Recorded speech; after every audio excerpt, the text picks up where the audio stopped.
Are you ready? Sea of Red, it's time for another Fireside Chat, the official podcast of Flames fans. It's go time.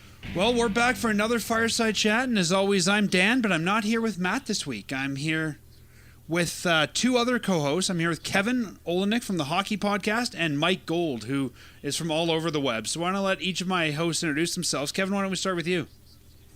Well, hello. I'm Kevin. I'm the host of the Hockey Podcast. You can follow us on Twitter at podcast_hockey, Facebook.com, The Hockey Podcast, YouTube.com, The Hockey Podcast. We recap weekday Flame games Monday to Thursday and then do a regular Monday podcast. We do chat about one of the enemy teams of the Flames as well, which is the Vancouver Canucks, but we try to cover all NHL.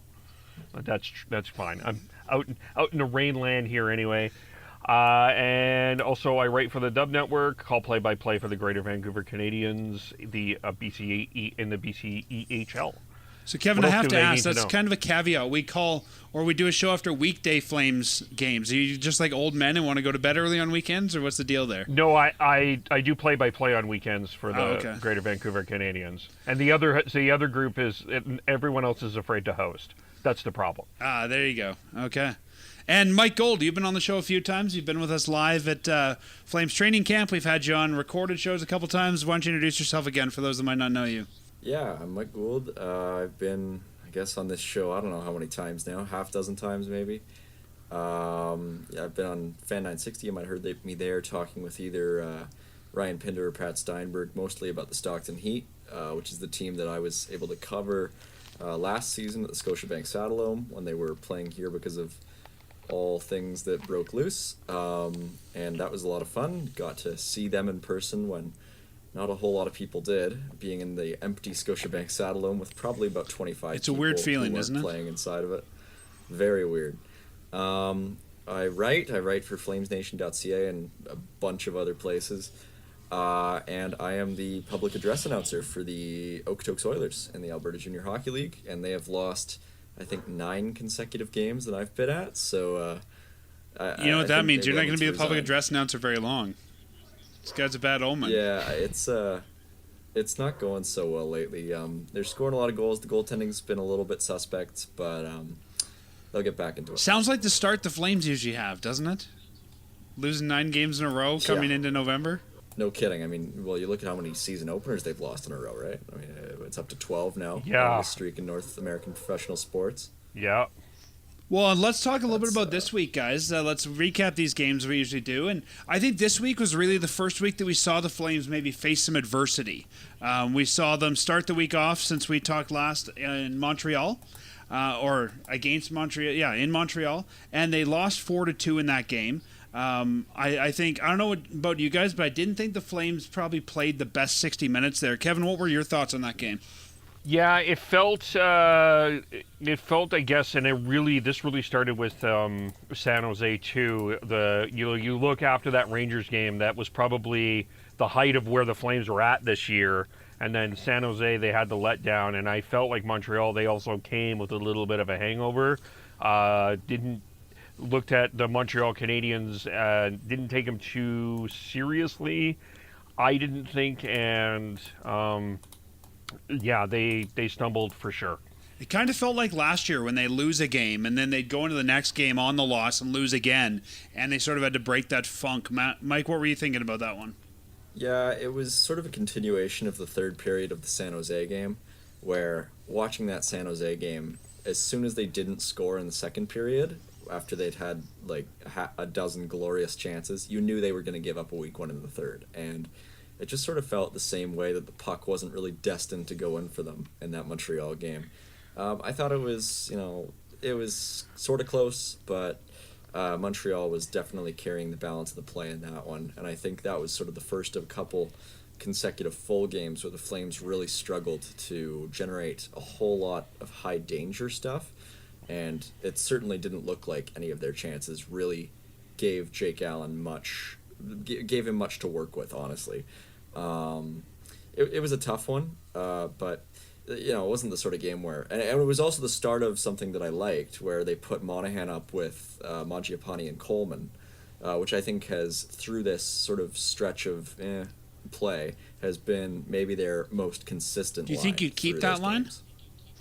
Yeah, definitely. Well, I kind of disagree because I feel like Coleman has struggled the last little bit. He's been taking a lot of penalties. I don't know. I feel he's a better fit with Backlund than he is Sam with Bennett Monahan. all over again. Yeah, except older and American. I'd like to see. I mean, we're off track already, and it only took 4 minutes. Congratulations to us. But I'd like to see Dubé with Monahan and Mangiapane, and I'd like to see Coleman back with Backlund and Pitlick. I just don't feel that Monahan and Coleman are on the same page for some reason. I don't much care who the third guy on that Monahan-Mangiapane line is, as long as they keep Monahan and Mangiapane together. I think it's been a relatively good stylistic fit with those two. And you can see sort of Mangiapane has some of the Gaudreau-ish tendencies, but he is also, I think, a little bit better at retrieving pucks for Monahan to get. I would agree with that. And yeah, I mean, I can see the point that you're making about Coleman. They got to get Backlund going. I haven't liked Backlund as much as Monahan, honestly, this season, which is not great because Monahan didn't have the greatest start to the season. And it's hard. Looking in the offseason, everybody thought they were going to come in with a Coleman-Backlund-Pitlick line that would be good at both ends of the ice and, would be able to score some goals. And I'm not too worried about Coleman's production. I think it's going to come. Pitlick on the wing, I don't like it. I don't like that. Where'd you put Pitlick? So, but waivers. I think he's got a spot in this lineup. I just don't know if it's as the number 2 guy. I mean, he's a capable NHLer. No. If we look at the guys he's replacing, I'd rather have him than Dominique Simone or Josh Levo. Like he's a capable guy. I'm just not sure he's your number 2 winger. He's just so slow. He's so slow. And when he gets the puck, he is the Flame who reminds me the most of Blake Como since Blake Como left. Also a story from waivers, but going the other way. Yeah, I guess the other thing, man, maybe we'll delve into this more. They do. It is a mystery to me. They have to find a way to get Andre Mangiapane more ice time in some ways. So I do agree with you, Mike.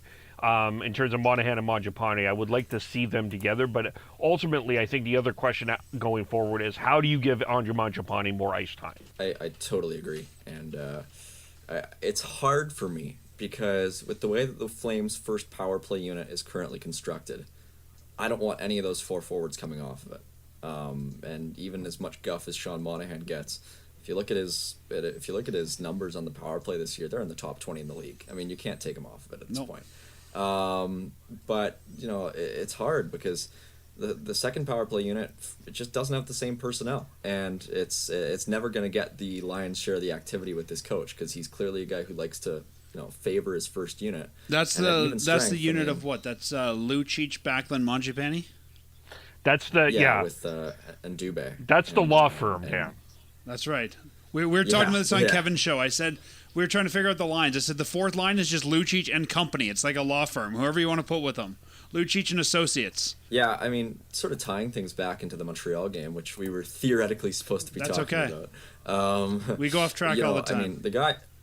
If I'm making a change to that top power play unit, it's probably on defense, and it's probably to get Oliver Shillington onto it, with the way that he's been playing of late. I mean, holy mackerel! What is there to say? I mean, and obviously in that Montreal game, gets another point on the Backlund goal to open the scoring, and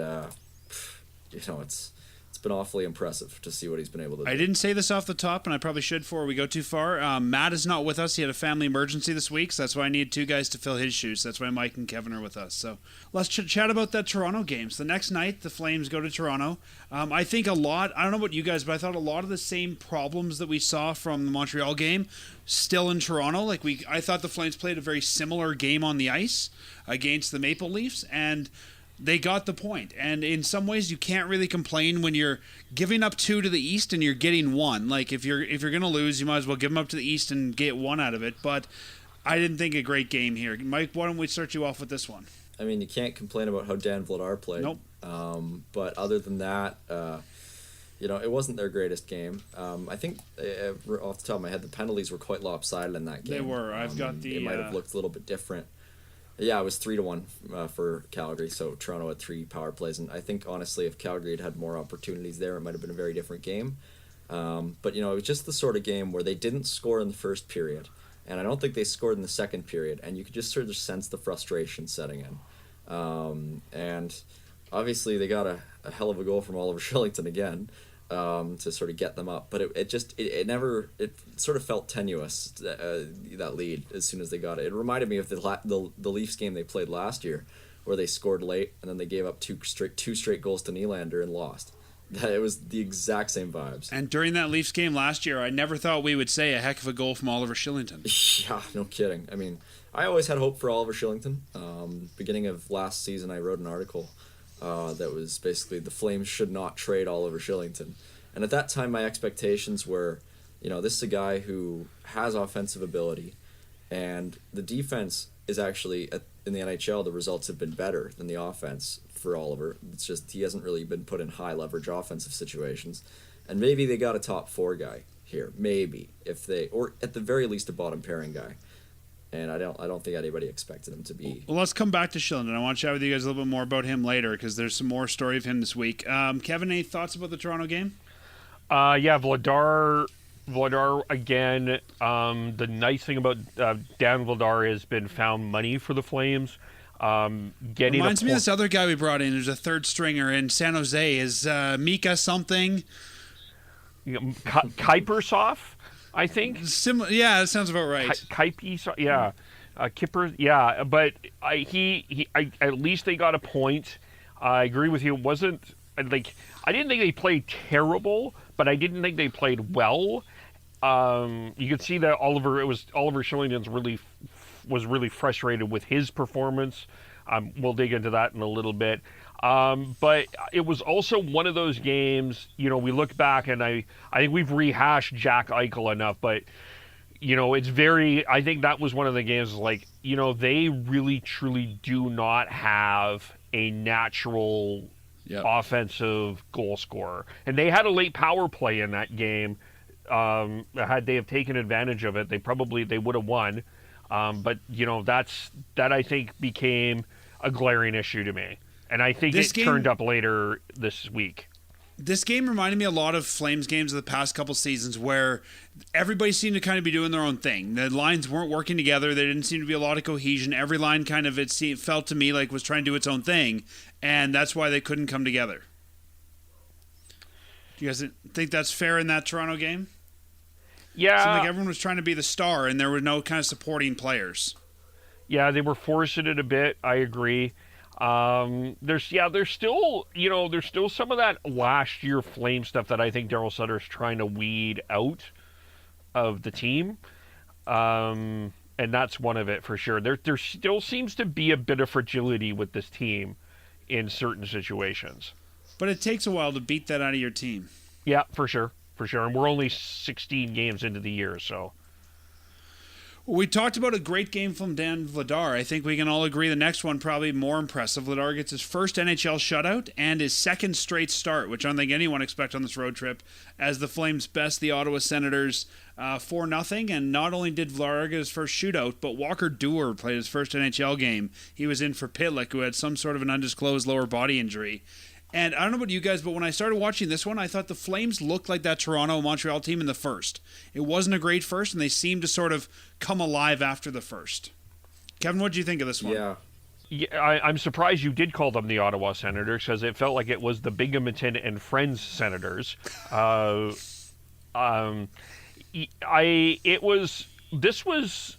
agree with you. In the first period, they kind of started slow, and then they started to pick up a bit as the game went on. This was the one game we'll dig into this a little bit later, but this was a game, and this was after, Mike, you shared the Valimaki article. This was when Nikita Zadorov to me. We'll talk about that later too. Yeah, showed partly why I think Darryl is putting him in the lineup over Yuso in a lot of ways. He's active. I thought his goal was hilarious. He just shrugs his shoulder. The reality is they won because I think part of it was the Binghamton Senators, and Vladar was great, no question about it. But we got to just say it. Anton Forsberg was awful in that game. Like AWWWFUL awful, which I mean helped. I've never been a big Anton Forsberg fan. I've never thought he's a fantastic goalie. Mike, what'd you think of this one? Yeah, the Sens game, I mean, it was a game that they had to win, given their little mini stretch of losing, and they got a lot of goals, which they needed, and I thought the Monahan line was, again, pretty good. The top line was better. The Zadorov goal was, again, like you said, Kevin, pretty funny. Zadorov, I mean, I still have yet to see a game where he's impressed me. Like I think he's been competent in games. And honestly, I don't think I've seen much more than that from Juuso Välimäki either. I think, to me, though, Mike, and tell me if you feel differently, I feel Juuso doesn't have to impress me as much at $750 as Zadorov does at $3.7 million. Like, I think if we're paying Zadorov $750,000, I'd be impressed by him. Yeah, probably. I mean, it's hard to say. I mean, I would honestly prefer to see Michael Stone in the lineup most nights, but he was finding in Ottawa. Like I had no issues with his game in Ottawa.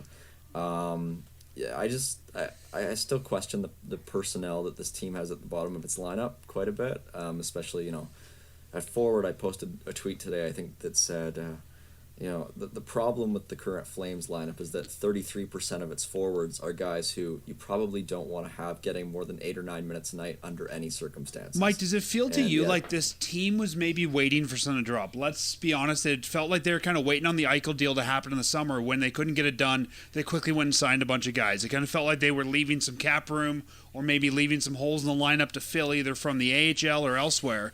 And Matt and I kind of talked about this, and it kind of felt like when something didn't happen, it's, okay, who's available? It's possible. I mean, I don't know. I never thought Eichel was realistic, to be honest. Me neither. But hey, maybe. And maybe not him, maybe. But, Tree's always in on Yeah. something. It just felt like there was another shoe to drop that didn't drop. Yeah, I mean, with how Tree has been operating lately, I can't believe he would operate under the assumption that he would get a deal done. But, I mean, there are still players out there. I mean, there are teams that are going to probably make some trades. Dallas, if they keep playing poorly. I've been saying when I've been on Kevin's show, I think guys are going to want it out of Chicago pretty soon. Yeah, well, I don't know. That's the problem, though. I don't really know who I'd want out of Chicago. I mean, maybe Dylan Strome, but, I don't really know if he's going to be a huge difference maker. But, a guy like Tyler Seguin out of Dallas, or a guy heck, if the Canucks go nuclear, there's about 6 or 7 guys who I'd want off of that team. I do think that there is not even just a need for top end additional talent, just players who capable middle six guys. Guys who can play 14 minutes and you can be you're going to do something good in those 14 minutes, not just guys who you put out there so nothing happens. And I think that's sometimes a little bit the reason why you see the Flames only scoring 2 goals on some nights where they lose 3-2. Is because they just don't have enough guys who have that ceiling. And that's fair. And I wonder how much that too could be. I mean, I think Daryl has, and we saw this from training camp. Mike, you and Kevin might have thoughts on this as well, but we saw Daryl run a different training camp, not as focused on the rookies and stuff. And I wonder if maybe, again, Tree was expecting one of those roles to be taken up by Zari, Peltier, somebody like that. And when they didn't make the team, it's like, hey, now we got to find that veteran guy instead of bringing up the young kid. Because Daryl has always been more of a veteran guy than a rookies guy. I look back to something that Daryl said at the end of last season that just sits with me, is still sitting with me. And he talked about sort of the sense of entitlement that he saw. My belief has been that the Flames were higher on some of these prospects, the Välimäkis, the Dubés, even the Matthew Phillips, I'll throw that name in there, the Glenn Gaudens of the world, than Daryl was. And Daryl didn't see what everyone else did, and he ran. And do you think the team was high on them because they were good players, because they were the best they had? I think sometimes we overvalue. I think as fans we tend to overvalue our own prospects sometimes because they're our guy or they're our pick, that sort of thing. And I'm wondering if the Flames were kind of doing the same. I think that's very probable. I think that they were. I mean, I mean, I'm not in the room when Tree is making a trade, obviously, but I'm assuming that he's not hearing. anymore, not since the restraining order. That's true. That's very true. Oh, is this being recorded now, or will this be edited out? But I'm sure the name Yusuf Valimaki and Dylan Dubé came up enough for him to think that they had some prospects there. But certainly from Daryl's perspective, it wasn't what Tree Living saw. And even when Daryl was the GM here, I mean, he liked to over-ripen guys in the AHL. And I think that might be sort of his philosophy again, is if he's picking who's getting called up, let's over-ripen some of those guys, which, I mean, we'll talk AHL a bit later, but I don't think that's necessarily a bad thing when you have the depth.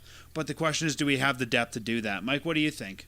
I think Daryl is a capable evaluator of talent. I mean, we saw it early in the season. He was a little slower than I would have been probably to put Oliver Shillington in the top 4, but he did it very quickly.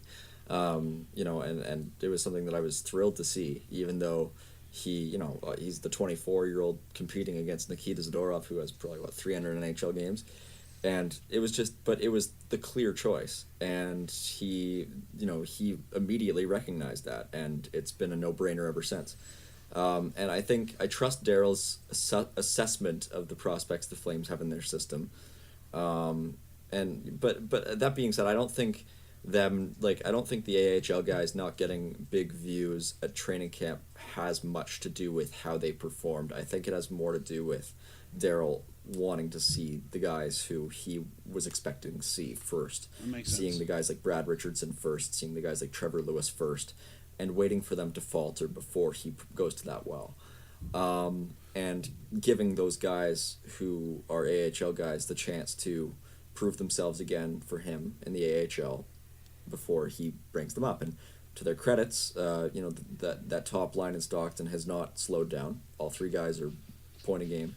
And I think, Daryl has gotten more of a book on what guys like Trevor Lewis and Brad Richardson are in the NHL at this point, and it hasn't hurt the team in terms of its record so much to this point that it's been something that you can look at and say, well, Daryl, maybe you shouldn't have done that. So I understand why he has done it, and at this point I would expect, I'm not sure how much longer we're going to see all 4 of Richardson, Lewis, Lucic, and Pitlick in the lineup.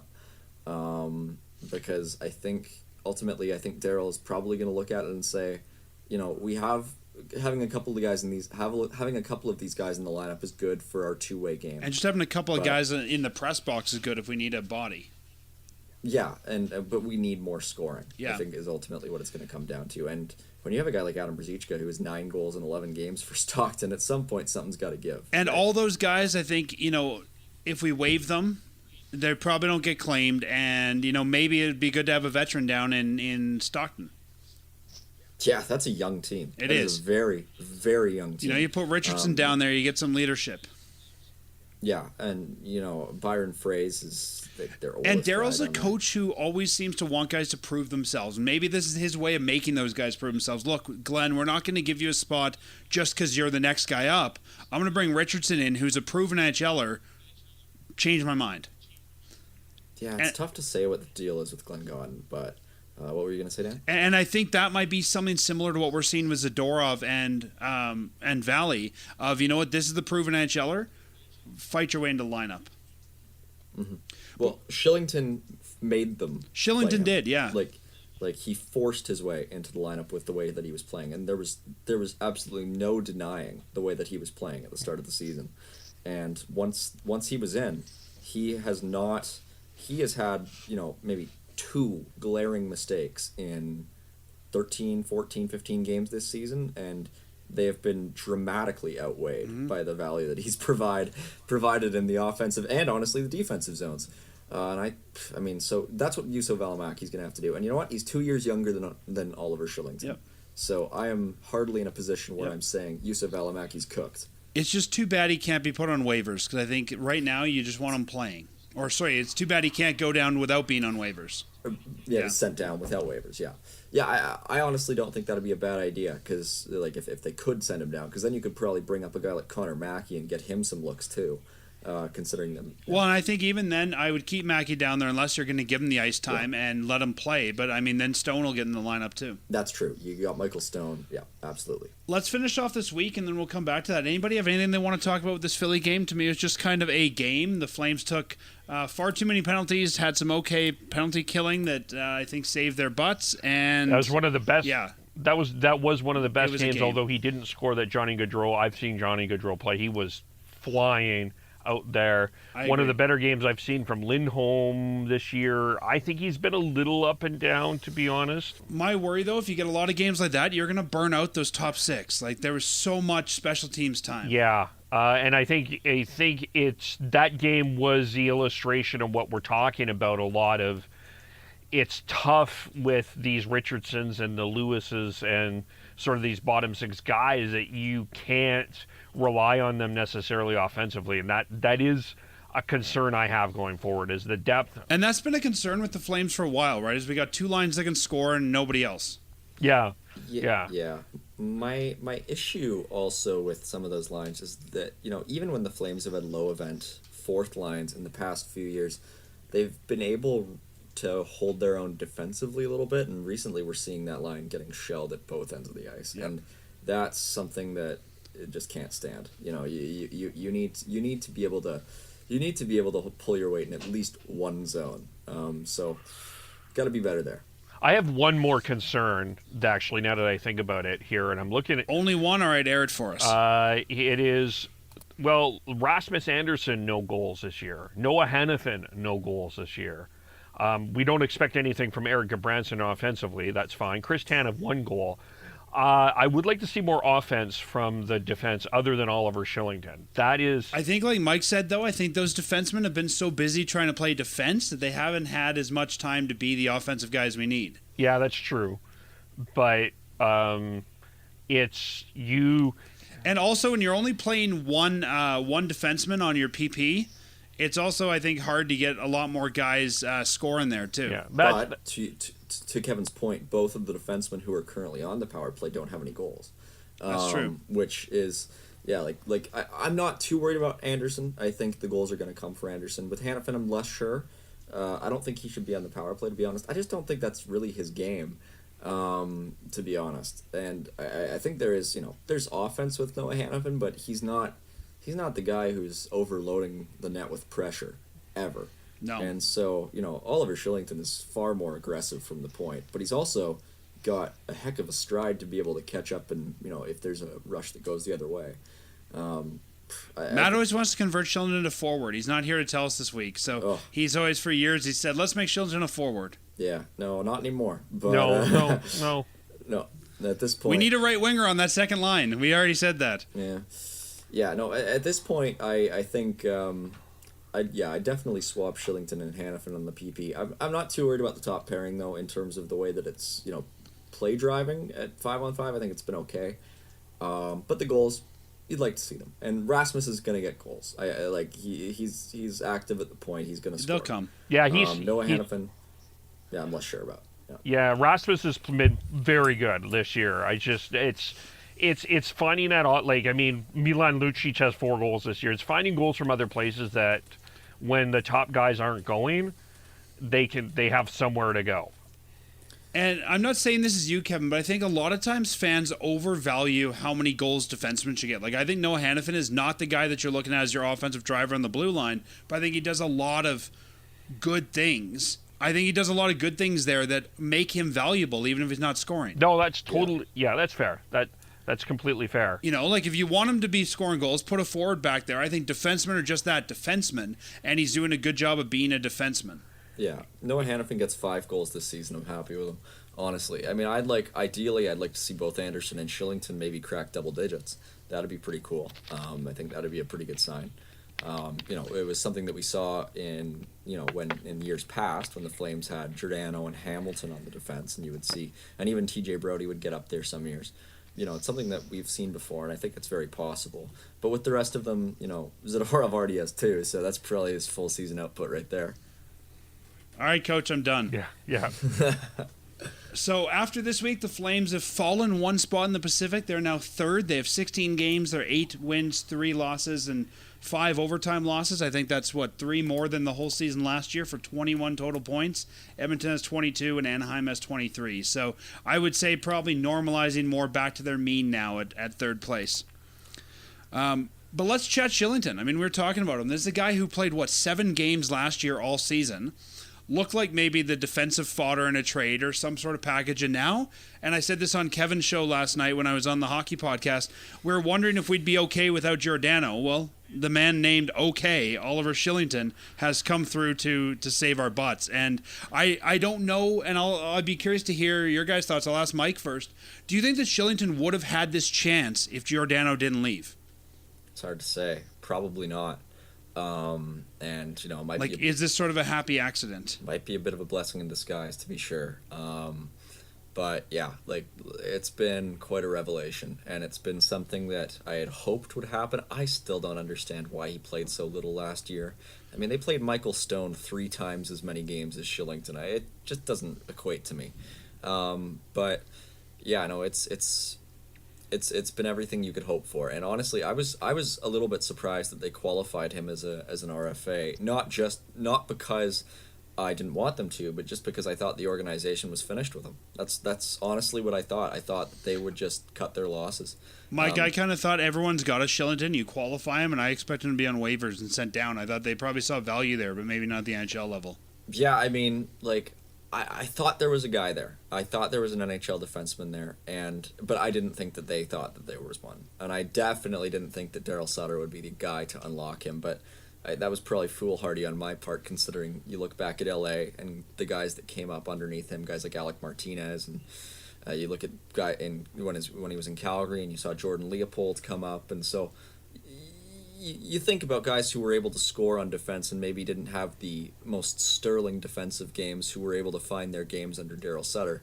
Maybe we should have seen this coming, but it's impossible to say that this wasn't a surprise. Kevin, what do you think? Do you think Oliver Shillington would have had the chance to emerge if Giordano was still in town? No, he would not have. And this is where I may have an unpopular opinion. But I think maybe one of the best things to happen to this team, and I want to be careful how I'm saying this, was Gio leaving. And I'm not saying that Gio was a cancer. I think on the ice, I would agree with you. I think there's a lot Gio does behind the scenes that the team still has some holes for. For sure. Yeah, but I think to me, Gio doesn't want to get off the ice. And I think for sure you needed, at the very least, you needed to at least reduce his ice time. And I think you're seeing that with the Kraken. You can't play him the minutes that you're playing him right now. It's just, that's not where he is at his game.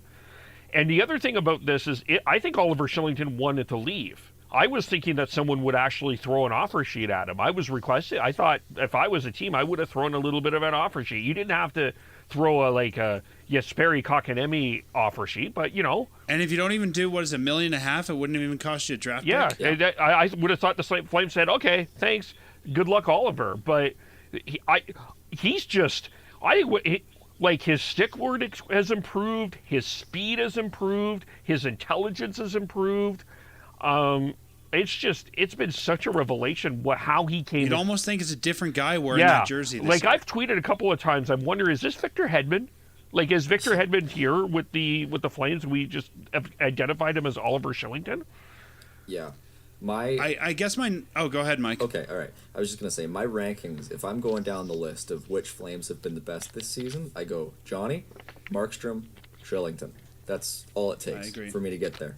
I mean, it's just been unbelievable, and I think he's been their best defenseman, and the way that he is playing with the puck has been something that I haven't seen a Flames defenseman do in recent memory. Absolutely. I mean, he's probably their best purely offensive defenseman they've had since Dougie Hamilton was traded, and that's a fair point. Something they've missed. Absolutely, I think. So, Mike, let me toss this at you, and then I'll toss it at Kevin. Is this Oliver Shillington sort of a new man, or is this flash in the pan Oliver Shillington who regresses back to a mean? I mean, maybe if he gets hurt or something, but the way that he's playing right now, Like, you don't generally see guys go from number 7 to number 3 or 4 in, less than a season. So it makes me think something's got to give. The fact, he in the games that he's played in the past, he's played a couple of half seasons, and in those half seasons that he played, the fact that he was able to suppress chances when he was on a pairing with a guy who was maybe not an ideal partner at most of those games, with a guy like Michael Stone. The Flames were not a train wreck defensively with Shillington on the ice in those games.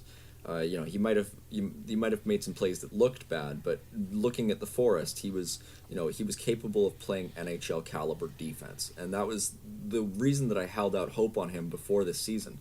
And so the fact that he is sort of seeing a progression there, and the offense is just, I think, a factor of him being deployed differently in higher leverage situations, and him saying, "I'm ready to eat this up." And so we're not seeing Oliver Shillington score on plays that are flukes. I mean, the goal against Philadelphia was lucky, but the goal against Toronto is the sort of goal that 4 guys on the Flames can score. And he's making plays that are sustainable in my mind, and he is driving play. His underlying numbers are unbelievable. I mean, this isn't something where we're seeing a guy score points and seeing a team score in spite of him being on the ice. He is absolutely driving. So I am skeptical that this is a flash in the pan. What about you, Kevin? You look at that draft list. And I mean, he was drafted in 2015, so he's probably at the point where he is coming into his own. I mean, we have expectations now because we see a Cale Makar, a Miro Heiskanen, Quinn Hughes, Victor Hedman, some of these young defensemen that come in and just Adam Fox kind of blow the doors off as soon as they come in. But the reality is it takes a long time for defensemen to develop in this league.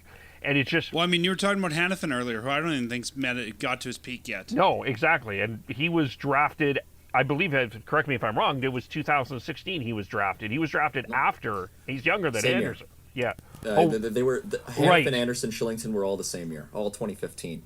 Yeah. Right. Hanifin was 5th there. He was in that. He was in that. Right. So, I mean, I can only think... I have to think that this is an improvement to some... Now, is he going to be a Norris Trophy consistent guy? I don't know, but I certainly do see that there's some real talent. I mean, look at even the Ottawa game, the first goal, like his stick on that play, that the pass that he set up for Monahan to Mangiapane. I mean, that goal doesn't happen if Shillington doesn't just make a complete simple play there. It's just the intelligence and how he's seeing the game now. It tells me that he gets it. Yeah, people I think have unfairly, maybe criticized Shillington's hockey IQ in the past because he's made, gaffes.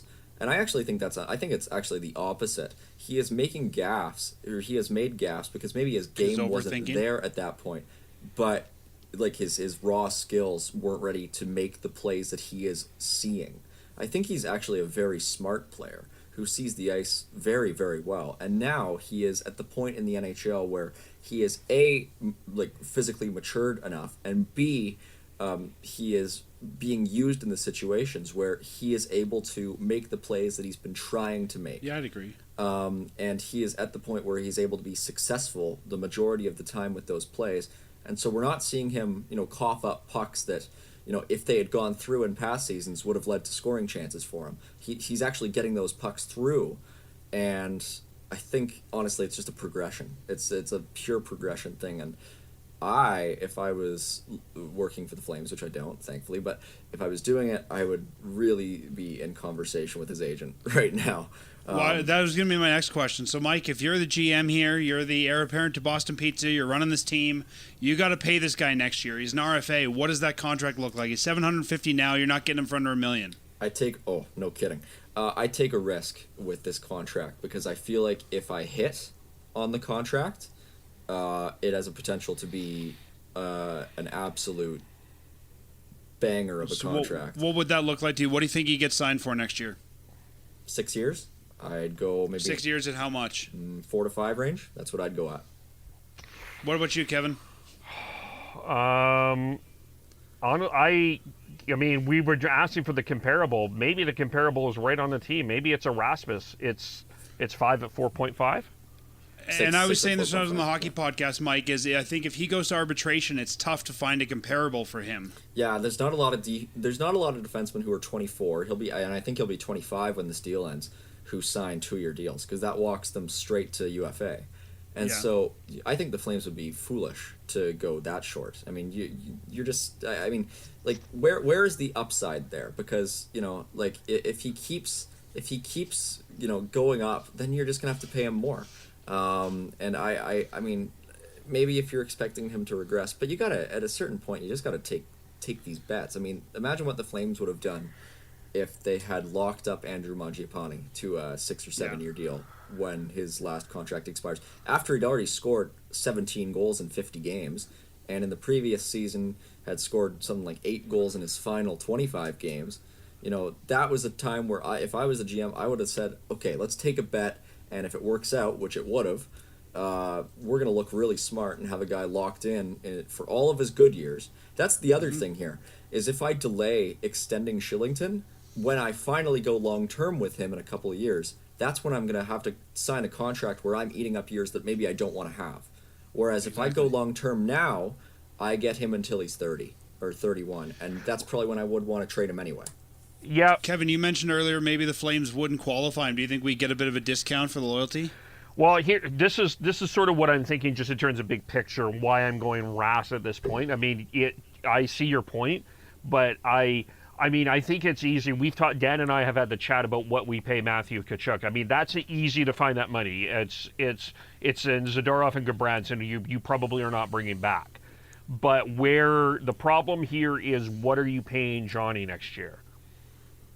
And I mean, and that's the only issue. I think, where would you find that $5 million on next year's roster? Like, if you could bridge Oliver Shillington at a 4.5, and, you know, there is a legitimate argument that he hasn't proved it yet. His argument would be is that it's a defense market, and he probably has a lot going for him. But he's also RFA, so I mean, he's not going to be UFA on the open market. Calgary could qualify him, and you'd have to offer sheet him. And again, if you're getting that much of an offer sheet for him, I don't know, he's going to get offer sheeted by another team at 4.5. Yeah. I think there's enough other UFAs that I would go after, not want to give up the picks. Well, here, let me ask two questions here.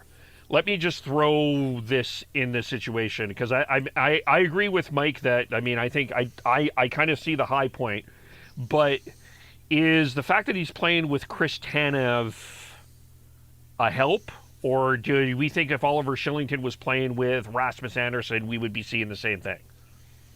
I think Tanev's helping him, definitely. But, like, I think, you know, the evidence I think Andersson is a guy who is capable of providing a similar amount of value as Tanev when Andersson is at his best, which we haven't always seen. Andersson last season was not very good, I didn't think, for most of last season. It's the story of this whole team last year, I think. Yeah. So, you know, and Anderson's another guy who's maturing, right? And, you know, Tanev's not going anywhere for now. Still got 2 more years. And, you know, it is worth asking. And I would keep those two locked at the hip, like, right. No way I'm breaking up that pairing, probably for, you know, until after the calendar year, like the until 2022, and probably longer than that. You know, I'm not breaking up what's working, but, you know, with Oliver, it's hard to say. You know, it really is hard to say. It's something where he has been competent when he's been with lesser defensemen, significantly lesser defensemen than Tanev. So putting him in the middle ground, I think, I would just need to see it. But in terms of our highest paid defensemen are Hanifin at 4.9 and Anderson at 4.55 and Tanev at 4.5. I think if you're going to go with this guy, I don't think you can go the same level as Tanev and Anderson. Like, I think, especially on his first really good year, I think you top out of this at like 3.5. It's hard to say. I don't think he takes it. I don't think he does either. Here's the thing, though. Like, Anderson and Hanifin both signed those deals way earlier. They signed them when they had to buy up they had to buy up a ton of RFA years before they got to the UFA. And the thing with Tanev is he was far from being a sure bet when he signed that contract. His last couple of years in Vancouver were rough. They weren't what he was doing earlier in his career. And there was a lot of evidence to suggest that maybe Quinn Hughes... But he also paid a UFA premium on Tanev. That is true, yeah. But there was also a lot of evidence to suggest that Quinn Hughes was the one who was sort of driving a lot more of that pairing than Tanev was. And obviously Tanev has been a revelation in Calgary. And so, you know, I still think, though, that Shillington is probably going to ask for... you know, I can't see him going lower than 4. I think that's a... I don't... But what I will say is... In terms of finding the money, Milan Lucic is probably going to be very... I'm not going to say very easy to trade this offseason because that's never... Trades are never easy, but a Milan Lucic trade becomes a lot more feasible after July 1st, 2022. Do you think you'd have to take back bad salary? Do you think you can move that out and bring nothing back? I think it is critical that they potentially move an asset to move Lucic. And I think there are teams that will... very gladly entertain that, especially if you look at teams that are maybe more financially moribund, because Lucic next season counts for 5.25 against the cap, but he makes less than $1 million after his signing bonus is paid out on July 1st, and his no trade clause expands, well, it actually contracts, and he can be traded to 10 teams without his consent. So I think there's actually a very realistic possibility where the Flames find that money by moving Lucic, especially if, you know, he continues as a guy who is a 20-25 point guy with decent defense, because GMs will always value guys like Milan Lucic. And GMs, some of them will put a premium on a guy who has the kind of playoff experience he's got too. And I could even see, if they move the right guy with them, that could even be a deadline move if they needed it to be. Yeah, honestly, getting and you look at what Tampa Bay did. But that being said, if you move him at the deadline, you're retaining salary. You'll have to give up more to make that happen at the deadline. And you're retaining salary because you're trading him to a contender, and contenders don't have the cap space. Yeah. Honestly, I think Lucic probably has his most value to a cheap team at his full salary, because that gets them five and a quarter closer to the floor without them even having to commit $1 million of real money to him. That's something that we've seen a lot. That means that's he's off to Arizona. Arizona. And Arizona is probably... He goes from playing with one Tkachuk to the other off to Ottawa. Yeah, I wouldn't want to do that, but yeah. No, I think that could be very feasible, and that would free up that money and still give you some left over. I mean, you're not paying... Which Tkachuk? You're not gonna end up paying Shillington 5.2, so that you pay him what he needs, and then you got some money to sign the other guys you need, or at least cap space sign the other guys you need. I know that, but this does play into the conversation a little bit, and I do have a second question about Oliver. But what are we paying Johnny? Like, we got that blank check that Twitter is saying, okay, here's a blank check, Johnny. What are we hoping? What are we praying next year? Yeah, what are we paying him? That's a tough one. What do you think, Mike? You know that scene in Ferris Bueller where the teacher, or not the teacher, the principal says that Ferris has been absent 9 times? I would go 9 times 7, or maybe even more than 9 times 7. I would go maybe even up to 9.5 times 7, or maybe even a little bit higher than that. But I think losing Johnny it would be the sword through the heart. It would be if I lose Johnny in free agency, I immediately start a rebuild. I don't see the future of a team that's led by Matthew Tkachuk. As much as I like Matthew Tkachuk, I think especially after letting the last icon in Jerome McGinley go for virtually nothing. I mean, we got pittance for that. I don't think this team can do that again. Oh God, if you lose Johnny for nothing, like if you don't even get any assets for him, that would. If we get Poirier and Klimchuk again, but if you get nothing, like if he walks in free agency, I don't think. I think Tree's smart enough not to let him go for nothing. I mean, if he doesn't think he's going to be able to sign him, I think there could be a deadline move. Well, he let Mark Giordano go for nothing. And but that was a different scenario, right? That was the expansion draft. But at the same time, I mean, you're looking at the guys who they had available. I think there's a very real scenario. Like there were so many defensemen who were traded leading up to the expansion draft, but that's a completely different discussion. But what do you think his deal is, Kevin? Who, Johnny's? Yeah. It's hard not to go 9. It's hard not to go what Mike said. But the question is do you want 2 players on your team with $9 million? Because, I mean, there's a team out east of the center of the universe that has 4 players in that over 10 million range, and it's tough cap-wise, but to me, I think that's what you have to do. But then the next question with Oliver that I have is, and I don't think that this is ridiculous, maybe you do, but we've already talked about, there's talk about Monge on the Olympic team. What if Oliver Shillington is on the Swedish Olympic team? I delved into this a little bit. I took a look at it completely serendipitously a few days ago, and I would love it. I don't think it's going to happen. I think, like, with Oliver, he plays for the worst possible team to be able to get on their Olympic team, because if he was Finnish, he'd be on it, absolutely. If he was Russian, he'd definitely be on it. Russia does not have many good defensemen. With Sweden, I think he would struggle to be in the top 4 on their second team, as good as he is, because the guys who they have, I mean, Hedman Carlson is guaranteed to be their top pairing. They've got Hampus Lindholm, they've got John Klingberg, they've got Oliver Ekman-Larsson, who they're probably going to take even if he's not that great anymore. They've got Jonas Brodin, they've got probably Rasmus Andersson, who they would take before they took Shillington. I think Shillington only makes it if there's a big injury. I think Shillington only makes it if there's 3 big injuries. Like that's how deep Sweden is as a country. They're outside of Canada and maybe the States, but I'm not even convinced on the States. Sweden has the deepest crop of defensemen. It's going to be so difficult for Shillington to crack that team. Yeah, especially on the left side. And that's the thing that if he somehow makes that Olympic team, that makes his contract negotiation a lot tougher, because he has. If he makes the Olympic team, his next contract starts with a 6. Yeah, I think. Yeah. Well, we've talked about the emergence of one defenseman, and why don't we talk about the other one? Mike, you tweeted this week about Juuso Välimäki and his quote in a, what was this? This was a Finnish magazine. Now, admittedly, I found this somewhere else, and then I just I just saw the article posted somewhere else by somebody, and I didn't see it on Twitter, so I just posted it there too.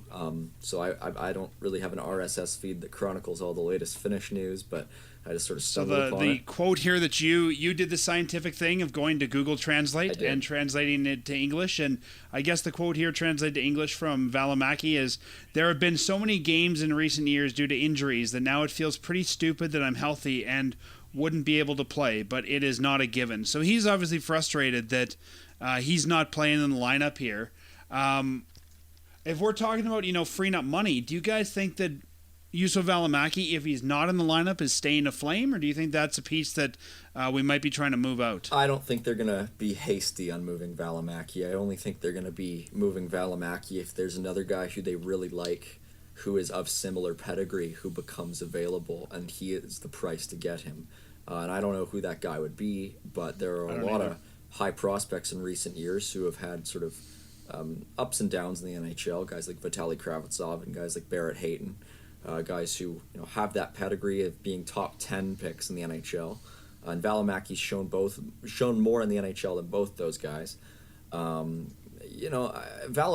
at what he is currently is a capable bottom pairing defenseman, and that's sort of the same story as Shillington almost, although a little bit more reserved in his demeanor on the ice.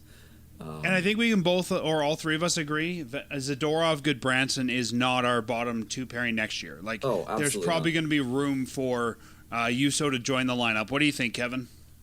Yeah, it's tough because I don't feel that Välimäki. I don't feel Välimäki's quite NHL ready. But I think that there's a lot of potential. I really wish that he could be in Stockton. I think that that's the best place for him right now. Him being a seventh defenseman isn't good for him, and But I mean, it's not like Zadorov has played well. It's like I'm trying to word this. But Zadorov's much more of a Daryl Sutter player, quote he unquote. absolutely fits what Daryl Sutter is looking for, and Valimaki isn't at this point. I would loathe to trade Valimaki at this point unless you're getting a high end top 6 forward. I agree.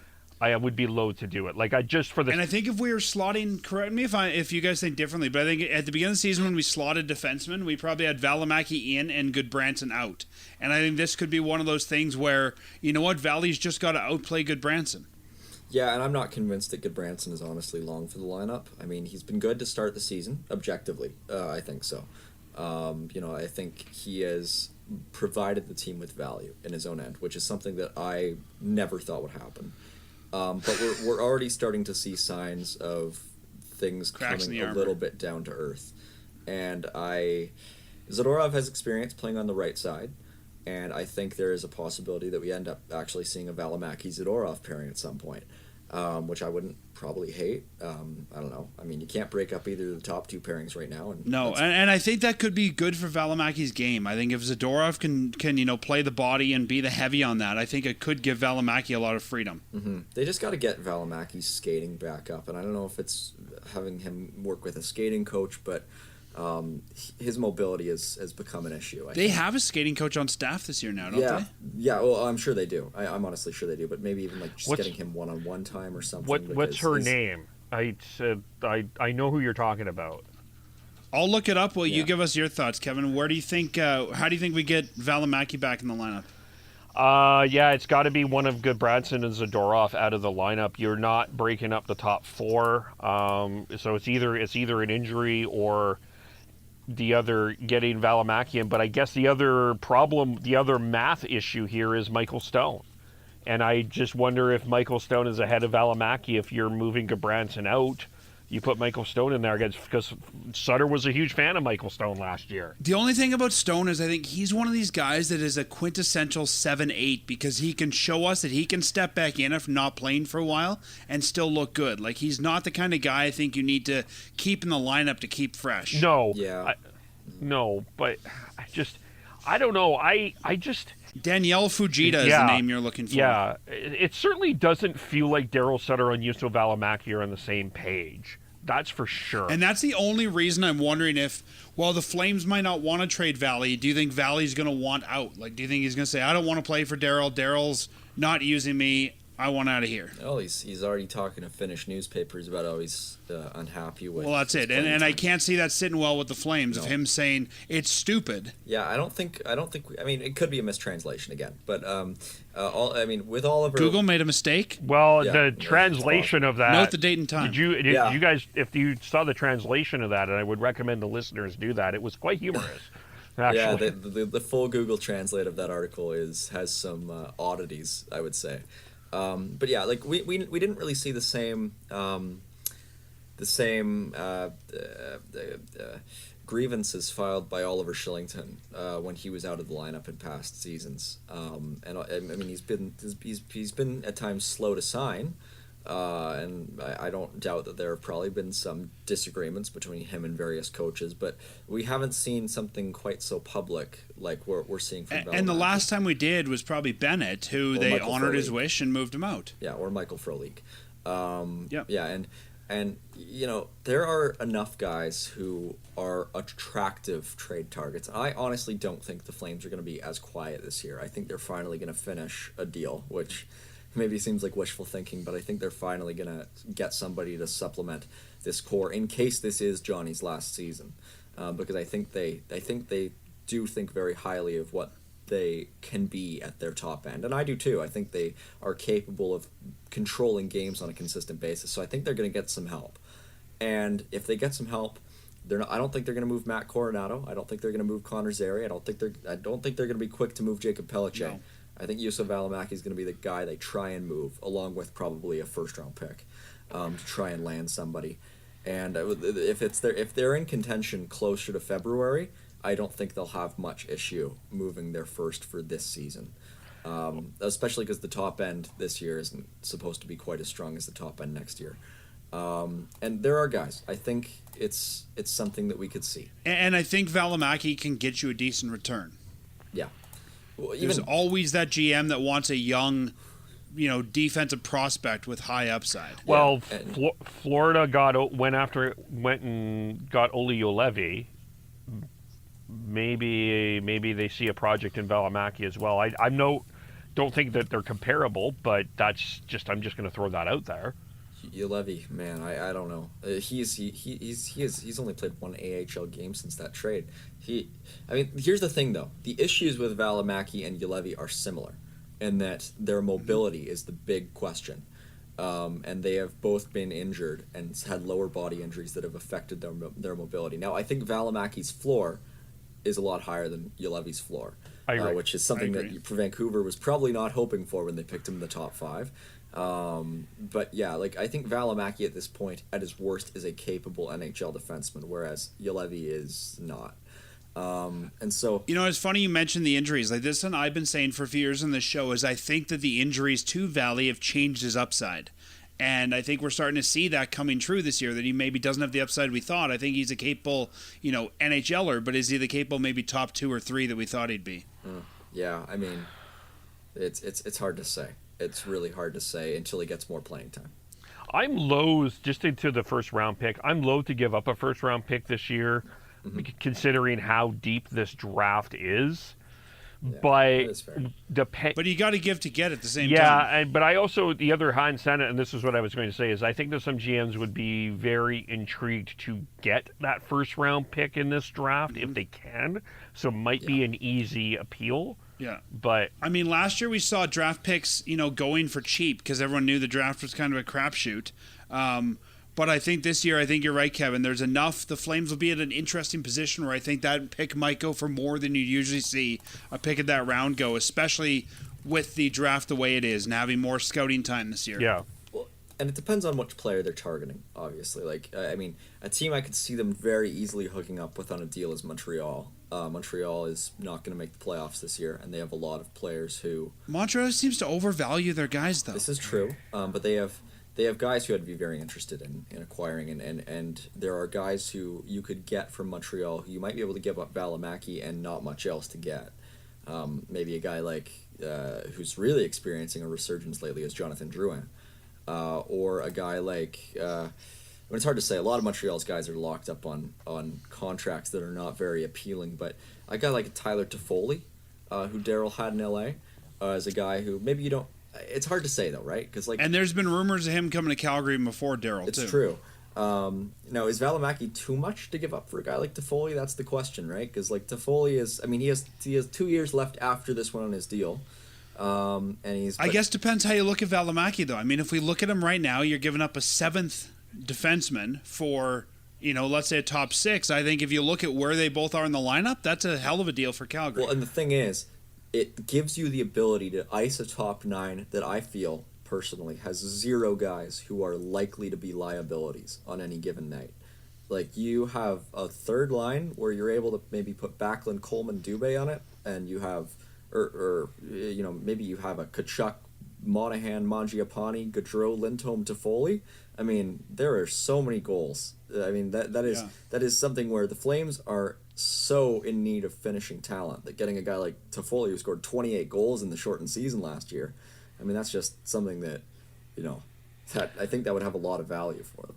And Kevin, I agree with you about giving up the first round pick, but I also think that if you look at a lot of top teams, most of them do put that pick in play. And I think if Calgary thinks they can make it work, I'm okay with putting that pick in play as long as it's going to get us past round 1. If we give it up and we're one and done again, then it looks like a big failure. True. If there was one Canadian I would be interested in on that forward group, it would be Joel Armia. He's 3.4, so less than Toffoli, a little longer, but a year younger. I think he can. I don't know if he's a pure goal scorer, but I think. And I don't know that we need another pure goal scorer. I think we need a guy with a bit of something more to his game. The other name I was just going to toss out there, and I'm just thinking at this from a Vancouver perspective. So just hear me out here. I don't know if this would work, but what about Brock Besser? Bingo. I don't think. I just think that the cost of acquisition on Besser is going to be way too high. I'm not sure. I'm not sure if I agree. I'm not sure if I agree. If you can, I think there's going to be a number of suitors that sort of like the Eichel deal might push the price too high. If you can get Brock Besser, and if you can send out a guy of equal or similar salary, because what does Besser make right now? He makes So Kevin, what does the Besser deal look like to you? What do you give up to get Besser? I'd give up a first for Besser. Just a first? You know what I do?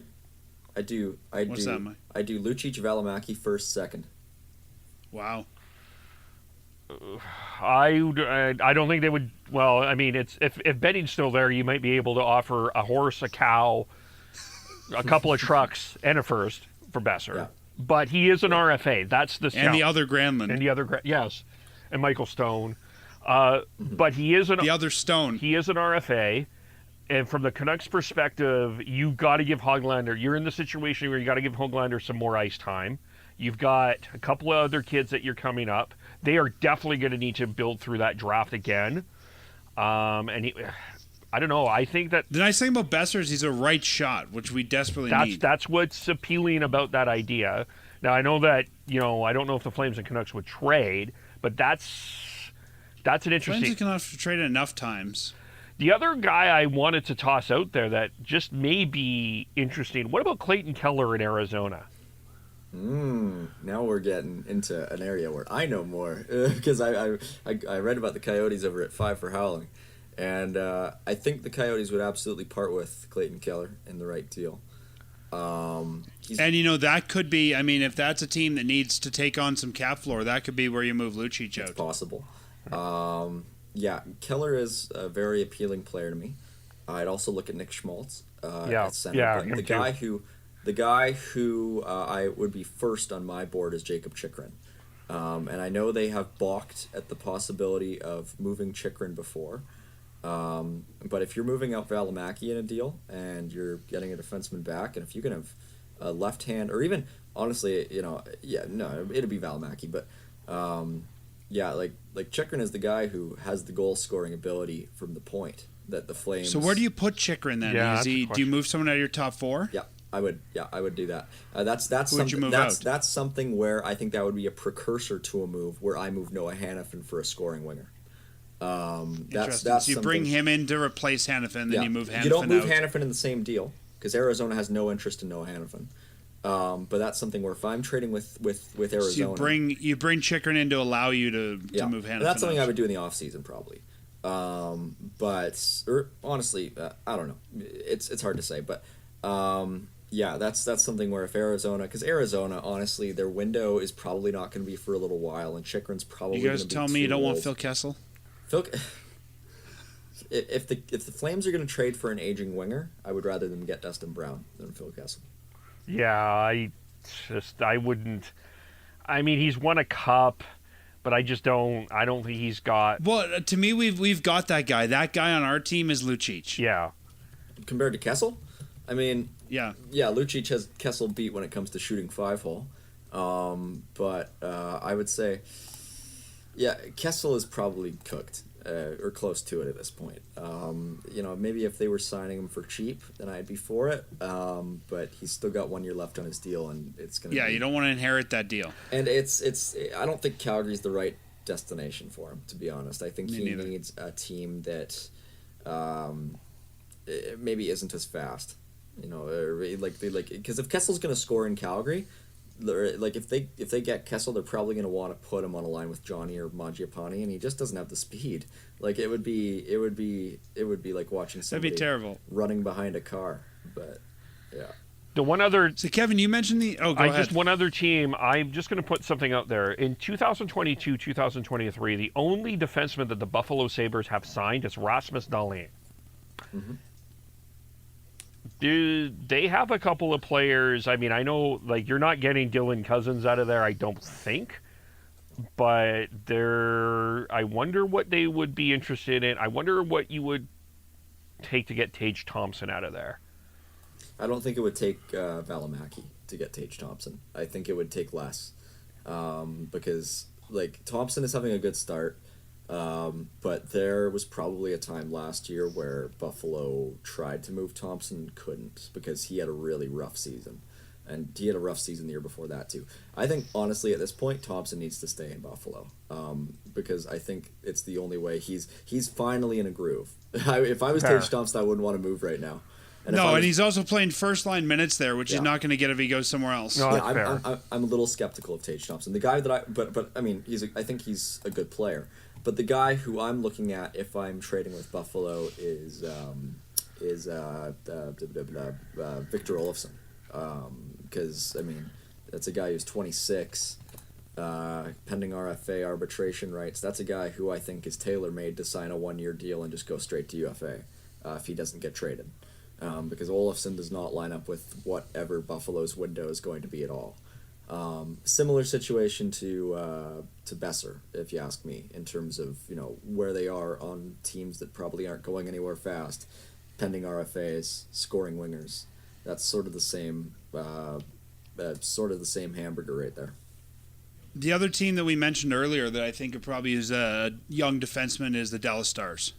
Yeah, I could see it. I could see Valimaki fitting in very well there, maybe with Esa Lindell, Miro Heiskanen. Like I could see him kind of fitting that sort of there. I think Klingberg is over his head there on the first pairing, and I could see them wanting to move some guys around. But what do you want out of Dallas in return? Number 91, I want Tyler Seguin. That is my target. I mean, I don't know how many years Seguin has left on his deal, but if there is somebody who you can get from Dallas who has the ability, oh my God, never mind. I don't want Tyler Seguin. I was gonna say, are you sure? It's like oh until my goodness. Yeah. What are they? No, okay. Never mind. I don't want to say. Sagan's got 9.85 for I think 6 more years. 6 more years. Okay, yeah, I didn't know that. I don't want to say. If you bring in Sagan, you have to say goodbye to one of the other contracts we want to sign. I don't want to say it anymore. Okay. I mean, okay. What do you think, It just Kevin? depends on what Dallas. Just 1 second. It just depends on what Dallas thinks they are. If Dallas thinks that Rick Bowness can get this team back to the Stanley Cup final immediately, then they're not going to trade a guy like Rope Hintz, and they're not going to trade a guy like Denny Gurianov. But if they think they're close to being done, those two guys are the guys that I want. I wouldn't mind. I mean, I don't know what it would take, and if it's too much, I would say no. But I don't think it would hurt to have Joe Pavelski in this lineup. Mm-hmm. Yeah, I would. He is a Joe UFA. Pavelski. It would be a rental. It would be a pure rental. I don't think you're signing him next year. No. But yeah, Pavelski, absolutely. I agree with that. Or the Russian god Alexander Radulov. Yeah, I mean, I think Pavelski makes more sense. I don't think that necessarily becomes your Valimaki move, but no. I think you could get Pavelski near the mid-season, near the deadline for not much. Pavelski for second and I don't know some. Yeah, I think that makes a lot of sense, especially when you consider that maybe Pavelski's a guy who could theoretically slot in on the wing if things go poorly. I mean, or if the Flames just aren't ready to move one of their centers out of the middle at that point in time. I mean, and Pavelski, I mean, high volume shooter. So that's something that I think the Flames would really covet, definitely. I agree. And I mentioned this earlier, and I think the price will be high, but I can see guys starting to want out of Chicago, and the only guy that I might want from there is Dominic Kubalik, but I think that the price is going to be high to get him. I mean, they're not moving Kirby Dach. I think Kane and Taves, there'd be a bidding war for middling teams who want a name. I guess see a team like Seattle want to bring in a name there. They're not moving Strome. You don't want Gaudette. I think Brinket's not going anywhere. I think they very easily could move Strome because Strome has fallen out of favor. Strome would be Strome's a piece that can move for sure. Yeah, I think Strome is possible, but I'm a little skeptical of Strome. Kubalik is again, I think if you move for Strome, you move for him as a depth piece. You're not bringing Strome in as a top six. I mean, I'm not sure. I mean, when Strome has been with Kane in full seasons, it's been positive. There have been a lot of points. I guess the way I look at those, who do you take out of our top six to put Strome in? Good point, right? Yeah, I do agree with you there. Right, Dan. like he could be a top 6, but who is he? Is he better? He's a center. Is he better than Monahan? Is he better than Backlund? Is he better than Lindholm? Yeah, I would be just thinking about this. I know Chicago is going to be on a selling spree, but I would avoid it of all I can because I think the name that's going to get out is Jonathan Toews. I think that's the guy that they're going to end up having to move, and I just think that is a PR disaster waiting to happen. I can see Fleury getting out of there and maybe going to Edmonton. I wonder if it's Fleury and they take a shot at Jonathan Toews if the Oilers do. And I just don't know what the Oilers have to give you back for those two pieces. It would be funny if they traded Evan Bouchard. But I mean, yeah, I don't want any part of Jonathan Toews in Calgary. No, I don't either. Edmonton, I mean, they got pieces, I guess. Tyler Benson, Philip Broberg. I mean, I don't. It would be funny if Edmonton gave up Evan Bouchard, but yeah, I mean, look, I don't think. Yeah, I don't think Toews and Kane make any sense for Calgary, and on the ice or off the ice. I think Dylan Strome has maybe some intrigue if they put him on the wing, maybe, or like maybe he could hit it off with Mangiapane, but like it's hard to say. I don't love any of Chicago's pieces, to be honest. Me neither. No, that's going to be a team that's going to be in the ditch for a long time. They need to start over. Yeah. They need to ditch everything, get everybody out of there, get a new logo, get a new... I'm the guy that said that, Mike. I've said this, I think, on Kevin's podcast and on ours. You're seeing all these teams with Native American imagery rebranding. Now's the time for Chicago to rebrand. Oh, they need to do what the ahead. Portland Winterhawks did and just... You stole the words right out of my mouth. Yeah. Portland's new logo is fantastic. I mean, They just need to become the working Chicago Hockey Club. Yeah. Honestly, I kind of like that name for Washington. It's kind of unique. Too. But, I think that this is the time to shed the Blackhawks name, logo, colors, and go something brand new and say, Chicago Blackhawks are behind us. We're now the Chicago whatevers. Chicago cookies. The Chicago hot dogs. Yeah. The Chicago isotopes. There you go. Ice spelled I-C-E. Well, I think the old Kootenai Ice logo they could probably buy for cheap. Probably. It was Chicago Ice. Yeah. Yeah, no. There's a lot of different possibilities, but for now on the ice, and Seth Jones's contract hasn't even started yet. And they're bad. Can you imagine if Columbus gets the first pick and it's Shane Wright? That turns out to be one of the worst trades in history. Well, I think is that pick not lottery? I think there might be a lottery protection on that. It's lottery protected, I think. I think it's top it? 2 though. I think it's top 2. So I mean, yeah, it can't. Yeah, like I think, but like if they get like an Elias Pettersson talent out of that pick, it's already horrible. It's a horrible already just despicable, for Chicago. But even like losing Adam Boqvist to begin with. But yeah. So last current events question I want to ask you guys, or current Flames, is something that Kevin brought up earlier, and that's getting number 88 going. We've seen him play all over the lineup. This is a guy who's on Canada's long list for the Olympics and feels like he should be playing higher in the lineup than he is. Kevin, you mentioned this earlier. What do you do to get Mangiapane going and get him more ice time? I mean, I think it would be ideal if we can get him on the number 1 power play, but Micah's right. Sean, like the way the number 1 power play is working, you don't want to switch anything out at this point. You have him penalty kill already. And you don't want to change the top line 5-on-5 either. You don't want to break up that Johnny Lindholm Kachuk line, I don't think, at this point. I'm not sure if I agree right now. I think that line has gotten a little bit tepid. And I mean, it's a line that is a very easy fallback line. But it's at the point where I would almost look at maybe trying to get Kachuk to drive his own line. Because I think there's a bit of I worry sometimes that Kachuk kind of becomes a passenger when he's on a line with 2 players who are better than him or equal to him. And I think the best Kachuk might be the Kachuk that we've seen who leads the charge on a line. And I'm almost wondering... So what are you thinking? Top line then is Johnny Lindholm and Hear me out. I think I go Johnny Lindholm and Blake Coleman on the top line. And because Coleman, I think, don't Coleman and Lindholm kill penalties together? I think they do. And Coleman's a guy who's played on the first line before in New Jersey, and he has some score. I mean, he's gonna start scoring. The play driving has been really good. The goals are gonna come. I'm not worried about that, and I think that's the guy who I'd look at.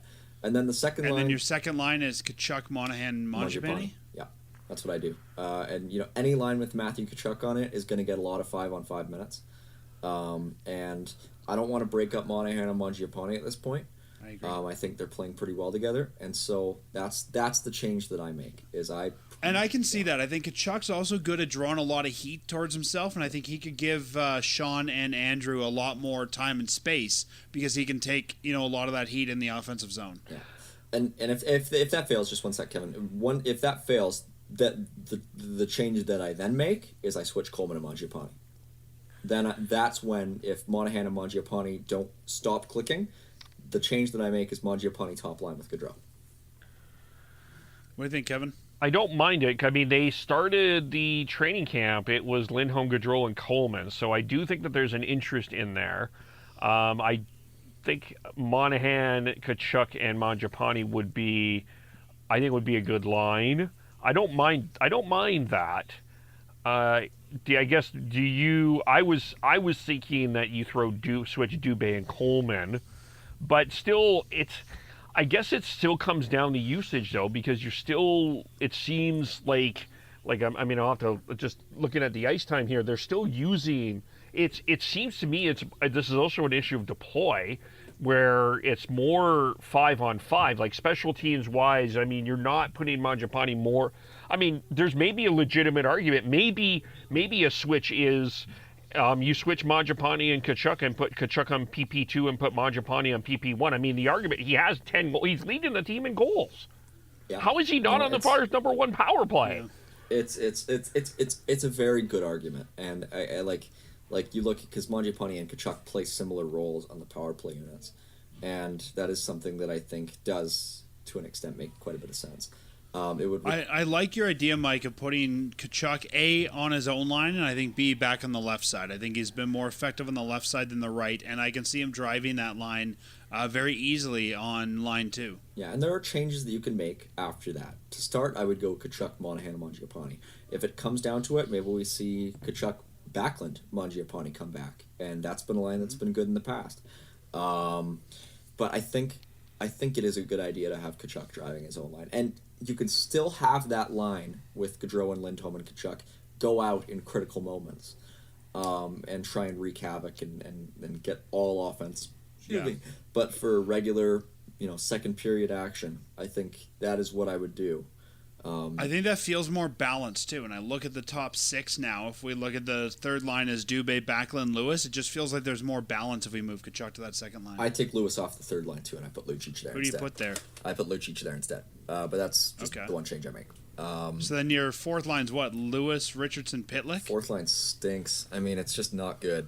Whoever else is healthy. That's the problem, right? Like that fourth line. I mean, Lucic is the best player on that line, which is not what you want. I mean, I don't mind Milan Lucic, but he shouldn't be driving a line.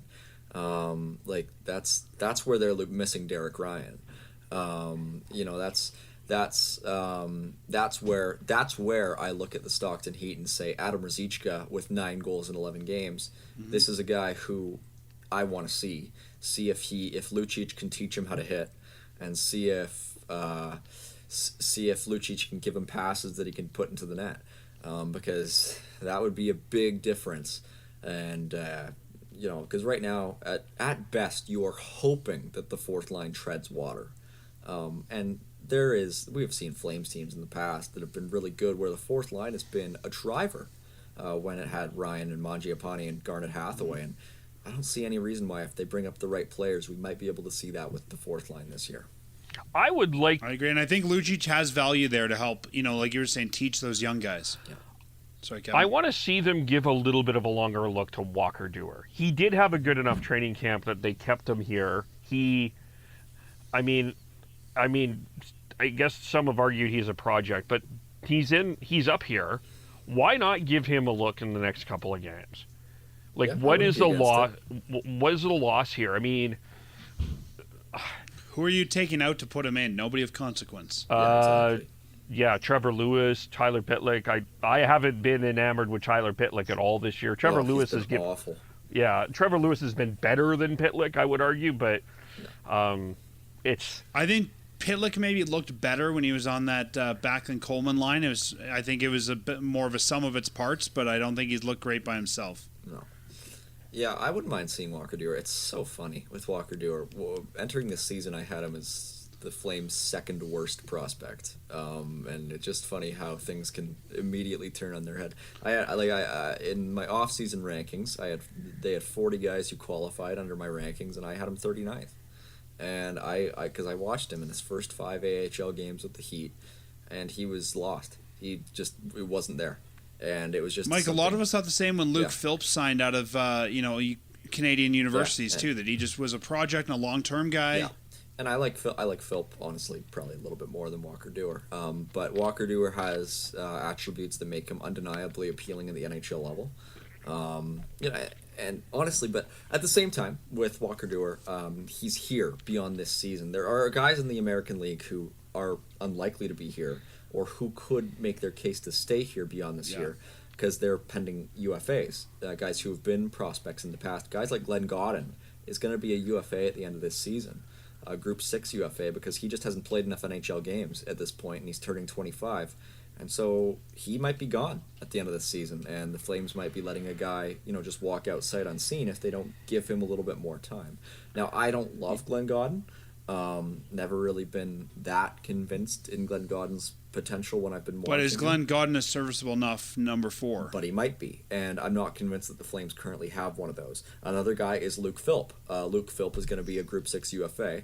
And then another guy is Justin Kirkland, who I am even less enamored on than Gaudin, but he's another guy who's going to be a Group 6 UFA, and he's a guy who they had up at the end of training camp. So they have options. I think you also have to figure out what you're going to do with Matthew Phillips before too long That here is true. as well. Yeah, Phillips is a little bit younger, so he has a little bit longer pathway, I think.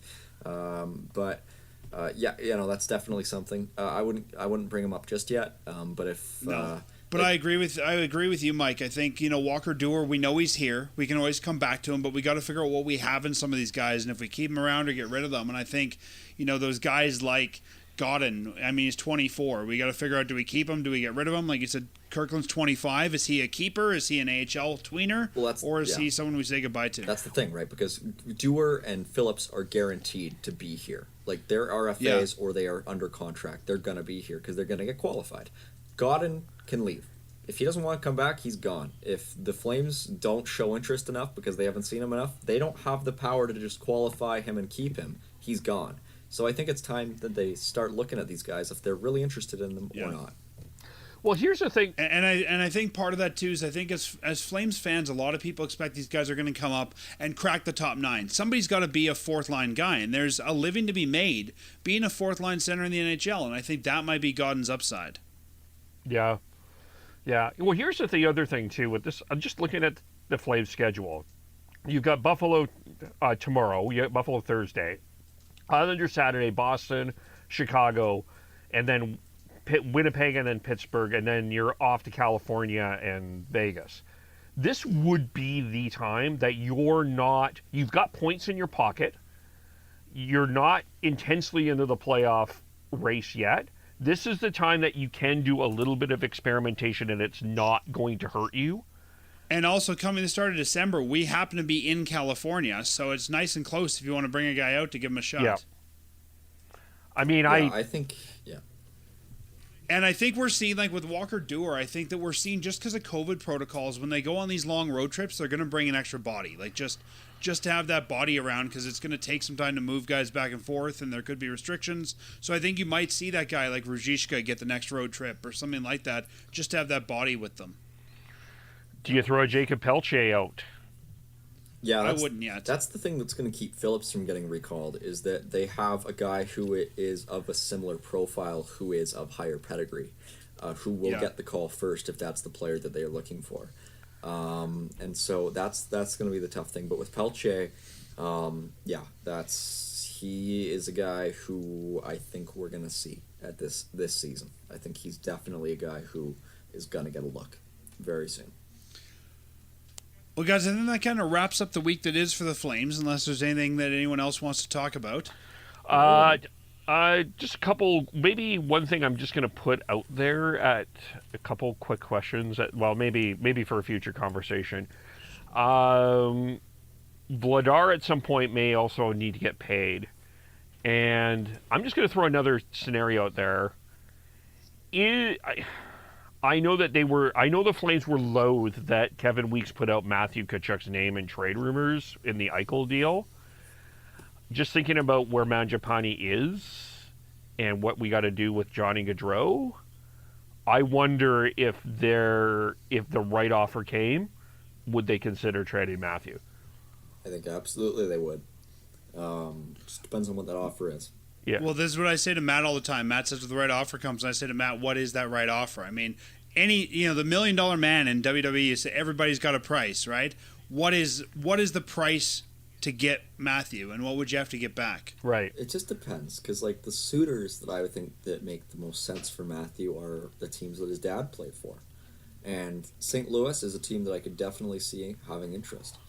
But the pieces that St. Louis has to offer, that's it. I can't think of a package I'd want to put together from St. Louis. I mean, well, because there's the thing. The guy that I want is Jordan Kyrou, and I don't think they'd move him at this point.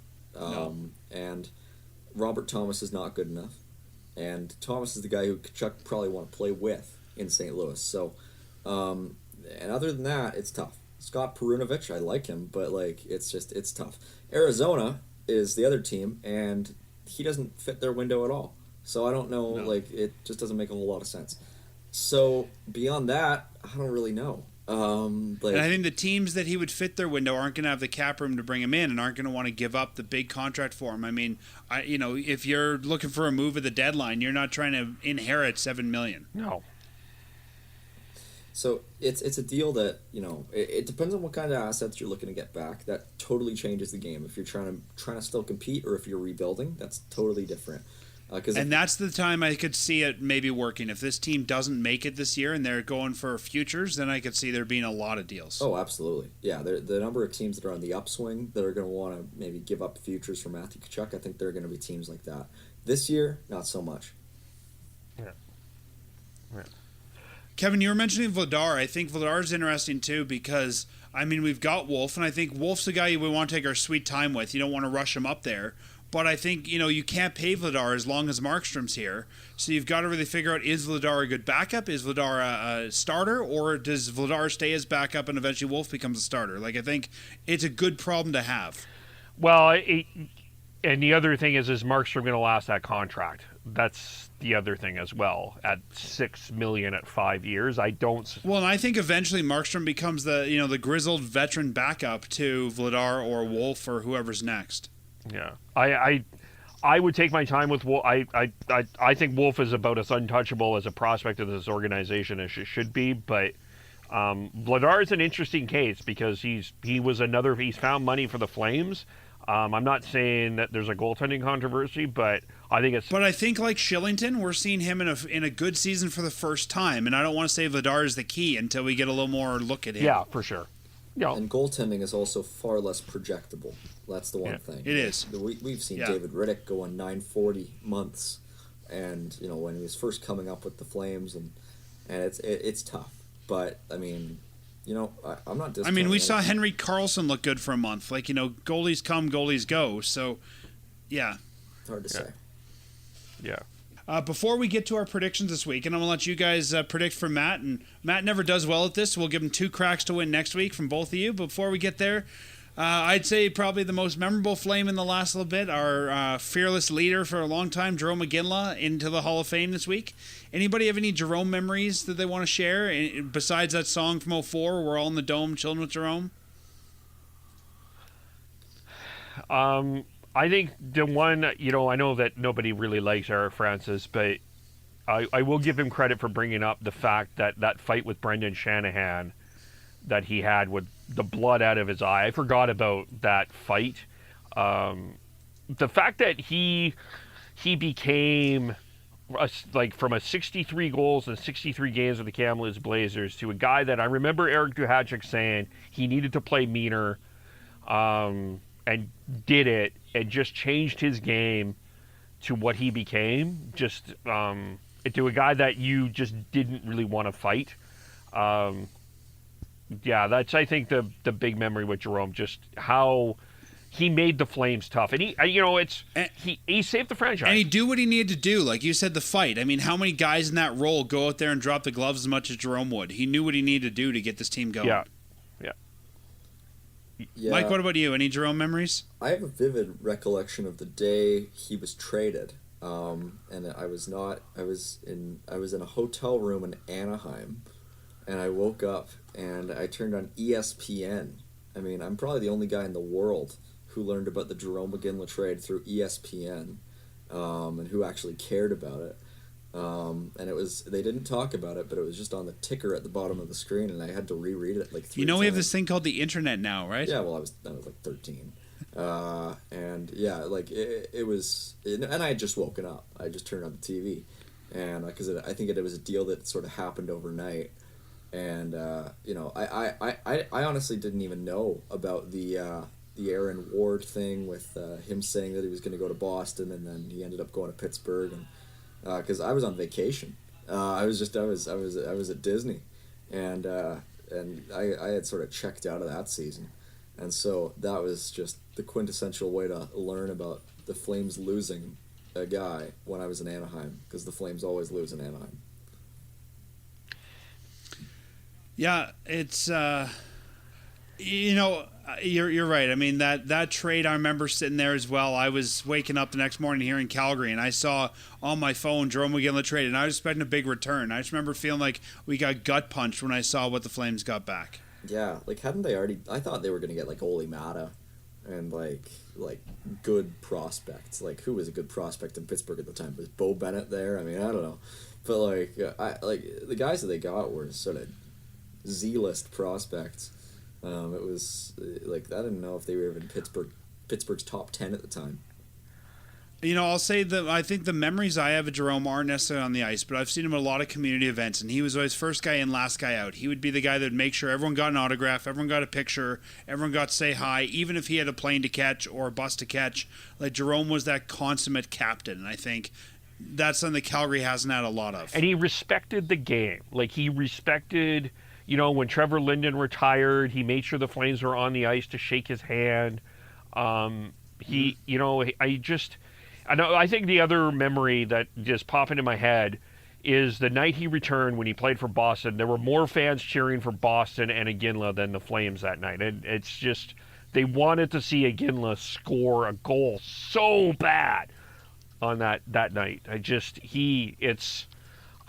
There's not been a franchise impact. Like, with all due respect to Mika, who's probably second, Iginla was the franchise of this team.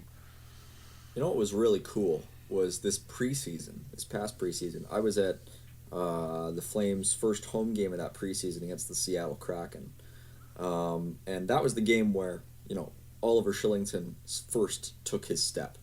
But also at that game, Mark Giordano scored. And the eruption that came from the crowd when I heard that reminded me of that game that you just talked about, that Boston game. And it was, it's just Calgary loves its captains, and I can see why they're maybe waiting a little bit longer to get this next one right, because it's sort of hard to follow in the footsteps of those two. Well, and I think the guy who a lot of people think is heir apparent to the C is a pending UFA. So I think if you lock him up, and I think a lot of people think that Matthew Tkachuk's the heir apparent, you want to lock him up before you put a C on him. Yeah, definitely. I would, honestly, what I would do is if Johnny extends, I would put an A on him. Yeah. So, guys, December 19th, 1995, Calgary Flames trade Joe Nieuwendyk to the Dallas Stars for Jerome McGinley and Corey Millen. Now that everyone's retired, who wins that trade? Hard to argue with the team that won the cup, but, at the same time, you can't.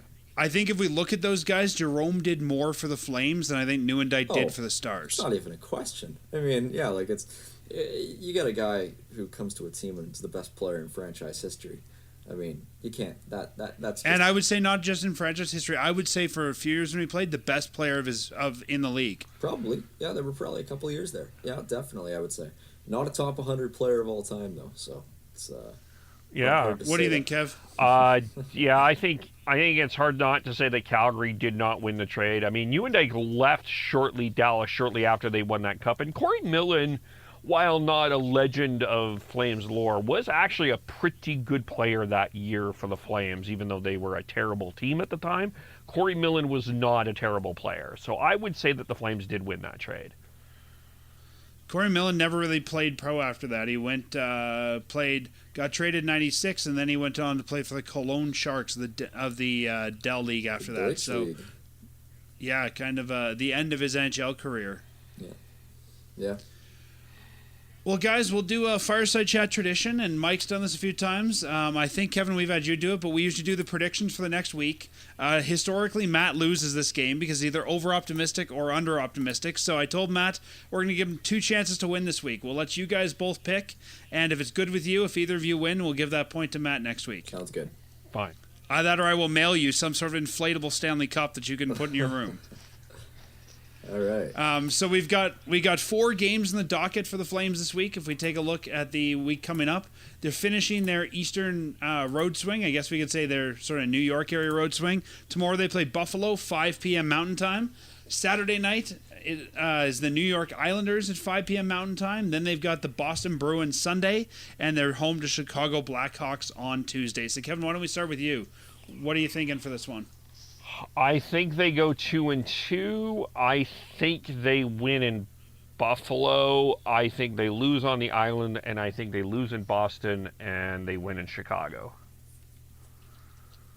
What do you think, Mike? All right, I think they lose 4-2 in Buffalo. I think it's going to be a trap game for them, but I think they're going to rebound in a big way on the island. I believe that's the first game in the Islanders' new arena. Yeah, that's why I think the Islanders win that one. But no, I think they're going to spoil it. I think it's going to be a 5-1 win for the Flames in that one. Wow. And then in Boston, that's an interesting one to me because the Flames have actually been, I think, pretty good against Boston recently. And not bad back-to-back this year. So what I'm going to say is I think they're going to get only their second overtime win of the season. I think they're going to win that one 4-3. And then I think they're going to shut out the Blackhawks 1-0. So you think they're going to win New York, Boston, and Chicago? Yeah. So that'd be a much better week for them this week. Yeah. I think that they're going to lose to Buffalo. I think we've seen, if we look at the games against Montreal where they underestimated them, I would even see that first period of the Ottawa game. I think that they might come out a little bit slow, and Buffalo might be able to. Buffalo's also been looking good lately, and I think the Buffalo could do something there. I think they're also going to lose the Boston game. I think Boston might overpower them. But I'm going to say, like Mike, I think they'll spoil the New York Islanders game, and I think that Chicago's turning into a dumpster fire, so I think that they can win there. So I'll say lose Buffalo-Boston, win New York-Chicago. It would suck if they lost to Chicago. No, That's just totally, yes. Yeah. You cannot lose to Chicago. Yeah. So that's, nope. Yeah. I think that's what everybody's saying this year. Yeah, I think they're going to get goalied a little bit in that game. That's why I think it's going to be 1-0, but I don't think Chicago's going to score.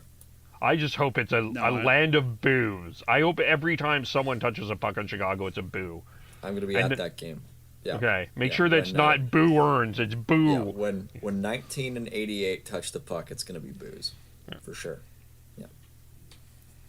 Well, Kevin, Mike, thanks for joining us this week. Thanks for filling in for Matt. We appreciate you guys stepping in last minute and helping out, and I thought this was a lot of fun. It was a lot of fun. Always a pleasure. And I'm going to do Matt's usual sign-off since he's not here. As always, go Flames, go. This episode was hosted by Dan Stevenson and co-hosted by Mike Gold and Kevin Olenek. The episode was produced by Peter Marino. Fireside Chat episodes are licensed under a Creative Commons Attribution, Non-Commercial, Share-alike license. The full license terms are available at firesidechat.ca.